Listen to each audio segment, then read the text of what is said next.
Hello tout le monde, je reviens vous faire donc un troisième update de Navola vu que je suis maintenant à la page 400. Alors première chose importante, c'est que je suis passée au livre audio parce que les répétitions, voilà, je les ai déjà mentionnées dans l'update 1 et 2, mais ces répétitions me gênaient encore énormément. Et du coup en livre audio ça passe beaucoup mieux vu que je focus moins dessus. Maintenant en termes d'intrigue, très bien, on a une direction claire, mais malheureusement les choses s'enchaînent du coup maintenant super vite, alors que le début était très lent, mais c'était pas pour me déplaire, c'est juste qu'il manquait une direction. Maintenant on a la direction, mais ça va beaucoup trop vite. Et je trouve dommage que le rythme soit aussi hasardeux, parce qu'on est quand même dans un livre qui se concentre sur des intrigues de cours, des intrigues politiques et de la manipulation et de la subtilité, et en fait c'est pas du tout exploré. On a des actions certes qui sont dues à une manipulation, à un certain, une certaine perspicacité de la part des personnages, enfin surtout du père de Daviko qui manipule et qui fait les choses très bien, mais on n'a pas vraiment un coup d'œil clair à comment ça se fait, à comment ça se prépare. On a juste des faits type ah oui, lui il a marchandé, oui lui il a fait ci, lui c'est neutralier, non c'est pas. Et du coup je trouve tellement dommage qu'on n'ait pas plus de contemplation et d'introspection sur comment ils gèrent ça, comment ils pensent ça, comment c'est ficelé de leur côté.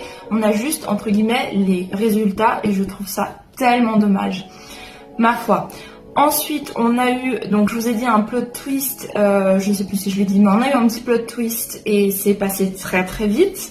J'aurais voulu, encore une fois, voir quelles étaient les conséquences de ce plot twist, qu'est-ce qui en découle, qu'est-ce qui en aurait découlé si on aurait pris plus de temps pour voir quels étaient vraiment les effets de ce plot twist, au lieu de juste dire ouais il y a eu ça, boum, quelques semaines plus tard les choses sont plus ou moins la normale, mais voilà, il n'y a pas eu de vraie, entre guillemets, remise en question. Moi, si ça se serait passé pour moi, j'aurais pris un peu de temps pour réfléchir quand même.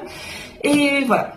Gros problème aussi avec Daviko. Ce personnage, c'est notre personnage principal, mais punaise, ce qu'il est naïf. Et je comprends que, voilà, il veut peut-être pas hériter d'une super réputation et aussi de tous les devoirs qui lui incombent, mais il est tellement naïf et il s'étonne tellement qu'il se fait trahir et que si et que ça. Chaque nouvelle révélation, il est étonné alors qu'il vit dans un milieu où tout est manipulation, ça me fatigue.